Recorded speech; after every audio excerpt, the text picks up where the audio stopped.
పిలుకు పైజమా కూడా తొడిగాడు, నున్నగా క్రావు దువ్వాడు. రాత్రి దొంగరాముణ్ణి దబాయించి తెచ్చిన రాటీ సైకిల్ మీద కూర్చుని విలాసంగా ఓ కాలు రామారావు కూర్చున్న అరుగుమీద ఆనించి హొయలు ఒలకపోశాడు. రామారావు బద్ధకంగా తలెత్తాడు. ఎగాదిగా చూశాడు వీర్రాజుని. మెడలో ఒంటిపేట బంగారపు గొలుసు ఒక్కటే తక్కువ. దసరాబుల్లాడిపల్లె. తోటి పెళ్లికొడుకల్లే ఉన్నావు అన్నాడు.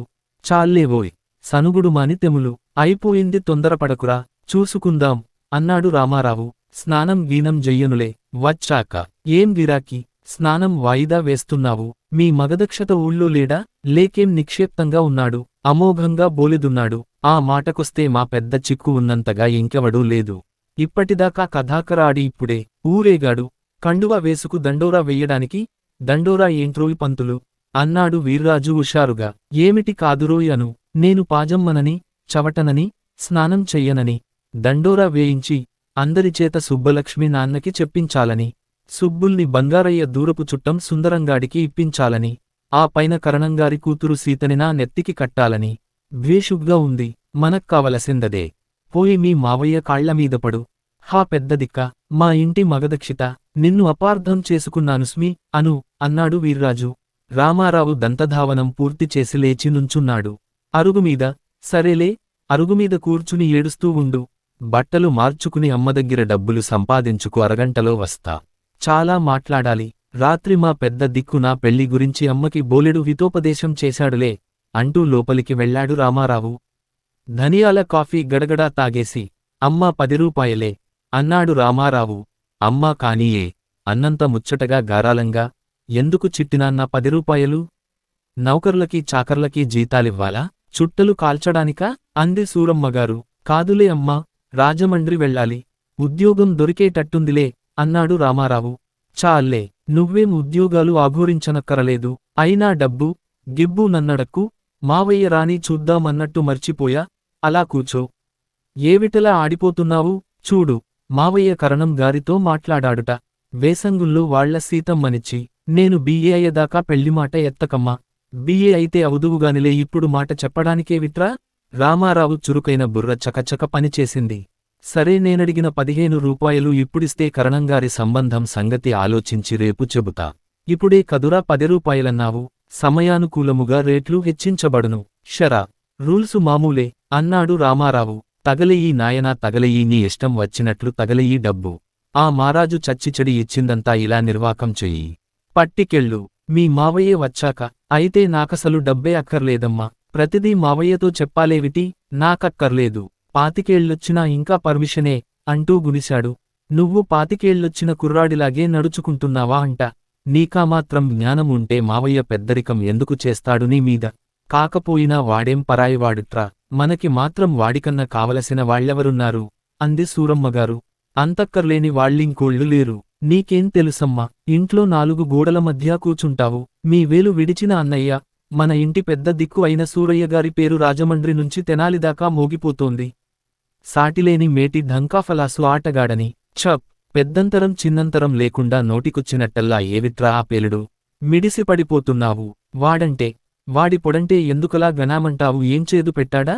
పెడతాడు చూడు. నాకు టైమవుతోంది. అయితే నేను సీతని పెళ్లాడడం లేదు, అంతేగా? సూరమ్మగారు ఫక్కున నవ్వింది. పొట్టనిండా పుట్టెడు బుద్ధులున్నాయి. పొట్టివాడివి కాకపోయినా. ఇంది, పట్టికెళ్ళు. పెందలాడే కొంప చేరు మళ్ళీ అంటూ 15 రూపాయలు చేతిలో పెట్టిందావిడ. ఇదేమిటమ్మా, 20 ఇస్తానని 10 పాను చేతిలో పెట్టావు? నేను అడిగింది 25, నువ్వు ఇస్తానన్నది 20. తీరా చేతికిచ్చింది 15నా? బావుంది. పంచపాండవులెందరంటే మంచపు కోళ్లలా ముగ్గురంటూ 2 వేళ్లు చూపించాడట వెనకటికెవడో అంటూ తూనీగలాగా ఎగిరిపోయాడు రామారావు. ఎంత నేర్చుకపోయావురా మాటలు అంటూ ముక్కుమీద వేలువేసుకు విస్తుపోయింది సూరమ్మగారు. మరే, అచ్చం ముమ్మూర్తులా వాళ్ల తండ్రి తీరే. పోలికలెక్కడికి పోతాయి వదినా? అన్నగారంత చతురుడే వీడును. అవుగాని వదినా, మీ డబ్బాతో డబ్బాడు కాఫీ పొడి ఉంటే ఇద్దురు. చుట్టాలు దిగారు అంది పెరటి గుమ్మంలో నించున్న పొరుగింటి బామ్మగారు. రామారావు, వీర్రాజు చెరో సైకిలు ఎక్కి హుషారుగా బయలుదేరారు దుళ్ళ సంత దగ్గర దొంగరాముణ్ణి కలుసుకోడానికి. రామారావు పట్టపగ్గాలు లేకుండా ఉన్నాడు.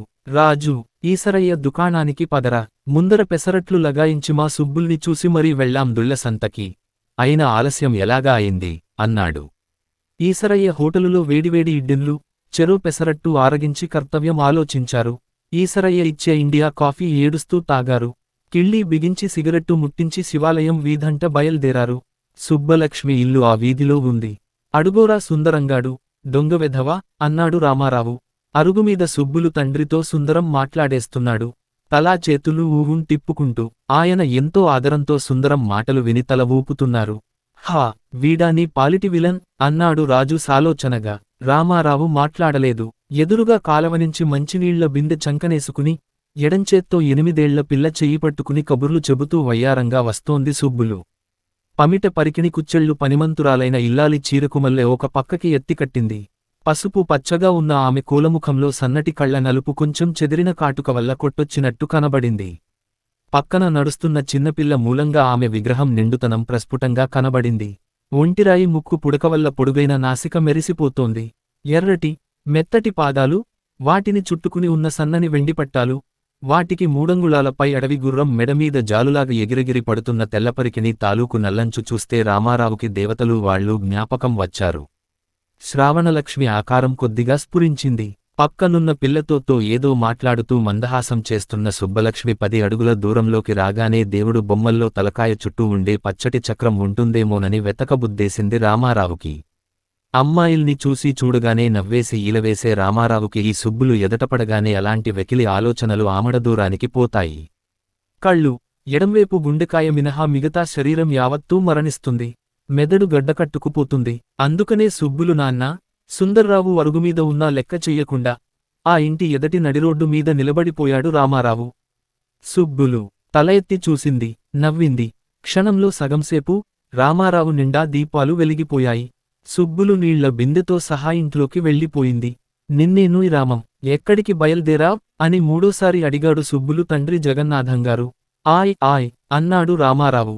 ఏమిటోయ్ ఆయా ఊయన్ను, మీ మావయ్య ఏమి చేస్తున్నాడు? రామారావు అప్పటికి బాగా తేరుకున్నాడు. మావయ్యండి, ఉన్నాడండి, షికారెళ్ళాడు. అదే ఆ కరణం గారింటికి వస్తానండి, దొళ్ళదాకా వెళ్ళాలి అంటూ సైకిలెక్కాడు రామారావు. జగన్నాథంగారు మళ్లీ సుందరంతో మాటలకు దిగారు. ఊరు దాటాక రామారావన్నాడు, అబ్బి, వాడేరా సుందరం, వాడికే ఈ సంబంధం చెయ్యాలని మావయ్య ప్రయత్నం. వాడికేం నిక్షేపంలా ఉన్నాడు, దీపం వంటి కుర్రాడు. నేను కాదన్నానురా, ఫస్టుగా ఉన్నాడు, చదువుంది, డబ్బు అట్టేలేదు, బుద్ధిమంతుడు, పైగా పాటలు అందంగా ఉంటాడు.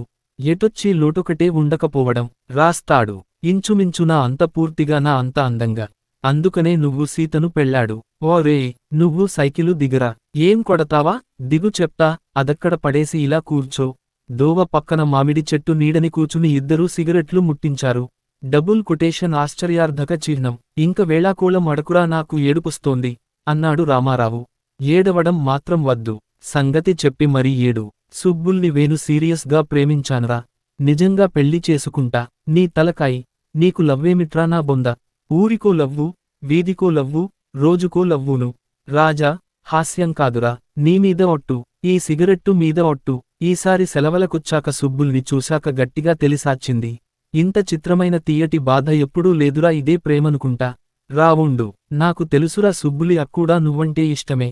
వీలు చాలు కూడా కొంచెం ఆలోచించు. నీ స్థితికి, నీ హోదాకు తగినదాన్ని మీ మావ కుదిర్చాడు. పెద్దవాళ్లు మాటలిచ్చుకున్నారు. సుందరాన్ని కూడా సుబ్బులికి స్థిరపరిచారట. నేను వాణ్ణి ముందు ఎప్పుడూ చూడలేదనుకో. నేను మాత్రం చూసేడిశానురా. వాల్తేరులో అప్పుడప్పుడు లాంగ్ షాట్లో చూసేవాణ్ణి. బొత్తిగా ఇంత క్లోజప్లో చూడ్డం ఈ ఊళ్ళోనే. మావయ్యతో పోటీ చేస్తున్నాడే బంగారయ్యగారు, ఆయనకి ఎక్కడో అమడ దూరపు చుట్టంట. తల్లి లేదు, మొన్ననే తండ్రి పోయాట్ట. అందుకని చదువు మానేశాడు. ఆస్తి కూడా ఏమంత లేదు. ఆ మాటకొస్తే ఏం లేదు. బంగారయ్యగారు ఎన్నికల కోసమని వాణ్ణి లాక్కొచ్చాడు. పనిలో పని పెళ్లికి ఏర్పాటు చేస్తున్నాడు. ఆయనకి కొడుకు గట్రా లేరుగా. బాగుంది అన్నాడు వీర్రాజు నిట్టూర్చి. ఏం బాగుంది? నీ తలకాయ, నా తలకాయను. కథ ఇంతవరకెళ్ళాక ఇంక ఎవరేం చెయ్యగలరా బాగుందనక? నోరు మూసుకోగలరు, నన్ను హేళన చెయ్యడం మానగలరు, స్నేహితులైతే సాయం చెయ్యగలరు. సరేలేరా, నా నోరు మూసుకుంటా. నువ్వు మాత్రం ఏ చేస్తావు చెప్పు. ఎలాగైనా కరణంగారి కూతుర్ని తప్పించుకుని సుబ్బుల్ని చేసుకోవడమే నాకిష్టం, సుబ్బులికిష్టం. మా అమ్మను ఒప్పించగలను. చిక్కంతా ఇంటి మొగదక్షతగాడే. అదే ఎలాగంట? అయినా మీ మావకి ఇంత పట్టుదలెందుకురా? అదే తెలీదురా. ఆరా తీద్దాంలే. ఇంకోటి రోయ్, కరణంగారి కూతుర్ని నాకు కట్టబెట్టడం కోసం ఎంత తిప్పలు పడుతున్నాడో సుబ్బుల్ని సుందరానికిప్పించడానికి కూడా అంత తిప్పలు పడుతున్నాడురా. దానికోసం జగన్నాథం గార్ని మారీసు చేస్తున్నాడు. సుందరం ఇంతవాడు అంతవాడంటూ అన్నాడు. కరణంగారి చేత బంగారయ్యకి చెప్పిస్తున్నాడు. ఏమిటో మరి ఈ రామాయణంలో దొంగరాముడు పిడకల వేటేమిట్రా, వీళ్లకి ఉద్యోగం ఇస్తానంటా వీ గోలేమిట్రా అన్నాడు వీర్రాజు లేస్తూ. ఇద్దరూ సైకిళ్ళెక్కారు. నేను కలగన్నానేమిటి దొంగల సంగతి, నిన్న రాత్రి తప్పించుకోడానికి ఏదో ఎత్తు వేశాను. దరిమిలాను ఓ ఊహ తట్టింది. వీళ్లని మన పనిలో ఎక్కడో వాడుకోవచ్చని. అందాక పోషిస్తావా? పోషణేముంది, ఇప్పుడు వాళ్ల సైకిలు వాళ్లకిచ్చేస్తాం. ఆపైన చెరో 5 బయానా ఇస్తాం. ఎల్లుండి కనబడమందాం. ఎన్నికలు ఆదివారం నాడేగా. అరుగో రామన్న, భీమన్న. అవును, ఏమోయ్ కులాసానా? ఆలస్యం అయింది, ఏమనుకోకండి అన్నాడు క్షమాపణ చెబుతున్నట్లు. చదువరి ఈ కథకు రంగస్థలం ఒక చిన్న గ్రామం.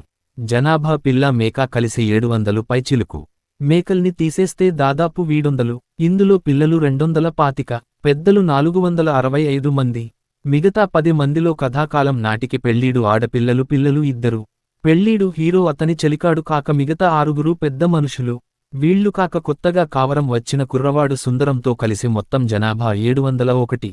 అయినా శ్రీ ప్రభుత్వం వారు ఈ గ్రామస్తులు ఎన్ని మహజర్లు పెట్టుకున్నా పంచాయతీ